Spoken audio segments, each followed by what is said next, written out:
अस्सलामुअलैकुम। उम्मीद है आप सब खैरियत से होंगे। काफ़ी वीडियोस मैंने देखी यूट्यूब पर भी कर्सिव राइटिंग की, इंग्लिश इटैलिक राइटिंग जिसे कहते हैं ज्वाइनिंग राइटिंग। तो उसके हवाले से कुछ बेसिक चीज़ें बिगनर्स के लिए बताना चाहता हूँ। सबसे पहले तो आप ये जो इंग्लिश की कॉपी में 4 लाइनें होती हैं, इनके नाम देख लें आप। एक ये लाइन, दूसरी, तीसरी और ये चौथी। इसे कहते हैं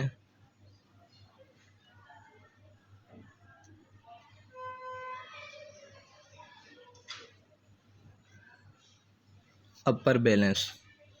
इस लाइन का नाम है अपर बैलेंस और इसे कहते हैं बैलेंस। सेकंड लाइन को कहते हैं बैलेंस, पहली लाइन को कहते हैं अपर बैलेंस। और ये थर्ड लाइन जो है तीसरी, इसे कहते हैं ग्राउंड। और चौथी और आखिरी लाइन को कहते हैं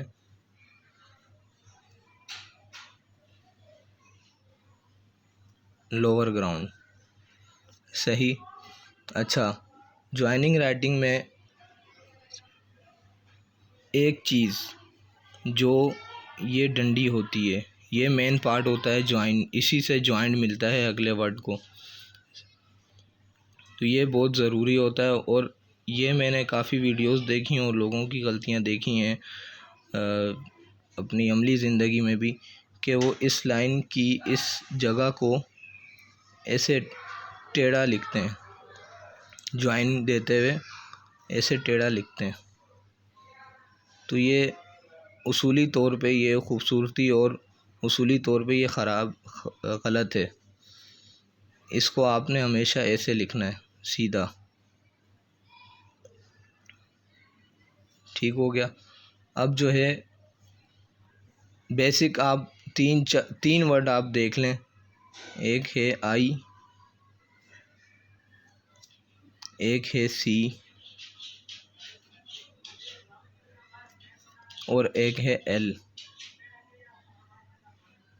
आप इस पे मेहनत कर लें, इस पे आपका हाथ सेट हो गया अगर, तो आपकी राइटिंग में काफ़ी इम्प्रूवमेंट आ जाएगी।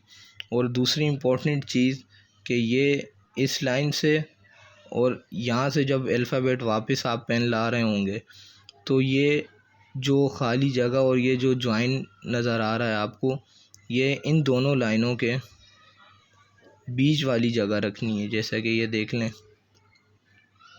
ये देख लें,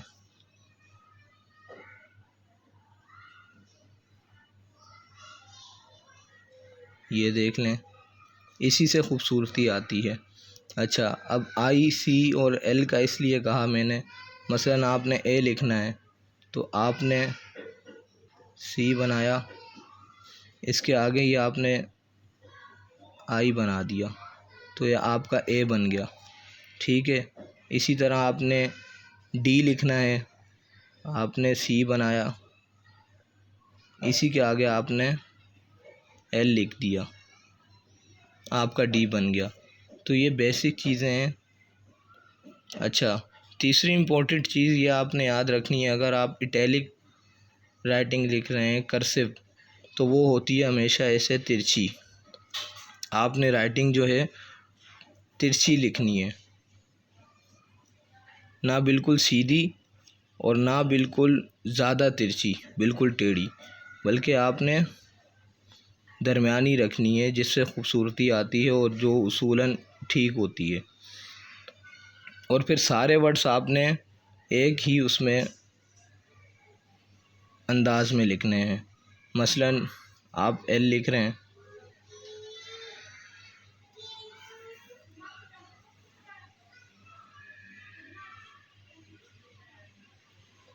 इस तरह, यूं भी सब में गैप बराबर हो, सारे एक जैसे तिरछे हों, और ये जो जॉइंट है, जो ये जगह अलग हो रही है, ये जो गैप है, ये भी सबका बराबर होना चाहिए।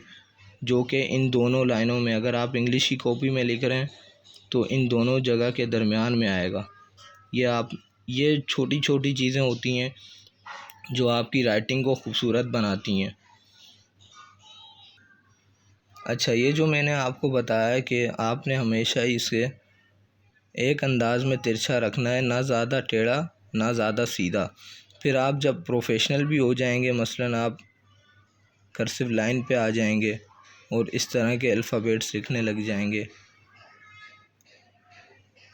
सही है, तो भी आपने ये देखें उतनी ही तिरछी है, सही है, ना ज़्यादा इसको आपने कल को टेढ़ा लिखना है, ना इसको आपने बिल्कुल सीधा रखना है, बल्कि एक मुनासिब मिक़दार में इसको तिरछा करना है, ज़्यादा नहीं करना, वरना इससे आपकी राइटिंग इम्प्रूवमेंट और ख़ूबसूरती में नहीं आएगी।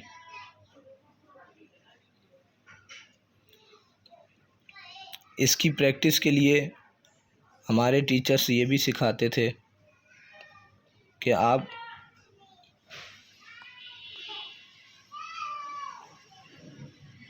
इसकी प्रैक्टिस करें। इसकी प्रैक्टिस 4 लाइनों वाली जो इंग्लिश की कॉपी होती है उस पर ज़्यादा अच्छी हो सकती है बेसिक में, लेकिन जब आपका हाथ सेट हो जाएगा तो आप इसके 1 लाइन वाली जो उर्दू की कॉपी होती है उस पर भी लिख सकेंगे, और बिना लाइन के भी अगर आप किसी साफ़ पेपर पे लिख रहे हैं तो भी आपकी इम्प्रूवमेंट खुद ब खुद आ जाएगी।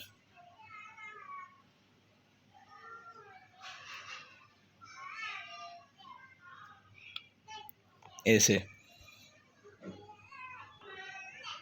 तो इस बात को भी लाजमी याद रखना है, छोटे फ़ॉन्ट्स जो होते हैं, स्मॉल फ़ॉन्ट्स, छोटे वर्ड्स हैं, जो लफ्ज़ हैं, उनकी ये जो यहाँ से आप जब राइटिंग का स्टार्ट लेंगे तो आपने जो है इसको यूँ घुमा के स्टार्ट नहीं लेना है। मसलन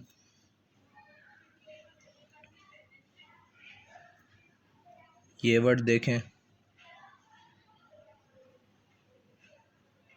और ये वर्ड देखें, दोनों में से आपको खुद जो बेहतर है वो यही लग रहा होगा। तो ये चीज़ें हैं, मसलन आप एम लिखते हैं,